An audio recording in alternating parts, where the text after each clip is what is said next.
दोस्तों अस्सलाम वालेकुम वरहमतुल्लाहि वबरकातुहू। आज शिकार को आया देखते हैं हंटिंग कॉपी का नई बेट के साथ आए कैसा शिकार हो रहा है क्या है। आपको अगर ये बेट चाहिए तो हंटिंग कॉपी ऑनलाइन में भी मंगा सकते हैं घर बैठे बैठे, नहीं तो गोलपुरा हैदराबादी पिकर भाई के पास ये बेट मिलता है, आप वहाँ से कलेक्ट कर सकते हैं। दोस्तों आज ये 5 छड़ी लाया हुई, पाँच लाए, 5 छड़ी डालेंगे यहाँ सभी पेट लेंगे, छड़ी खींच लेते हैं। मैं आता हूँ, हमारा एक दोस्त है CID ऑफिसर यहाँ आलवाल में रहते हैं, पहचान है। मेन जो आदमी है और बच्चे को पीछे राजू भाई बोल के, उसके साथ सर को अच्छी तरह से पहचानते हैं, इसलिए मेरे को मिला दिया। मेरे को कुछ नहीं पता, कुछ बोलता भी नहीं वो लोग आए, लेकिन आदमी कम लाना बोला तो यहाँ आया शिकार के लिए। देखते हैं इंशाल्लाह कैसे शिकार होते हैं। ऐसा के बाद देखते हैं क्या मच्छी है।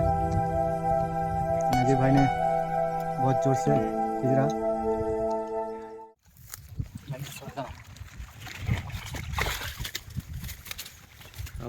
ছোটো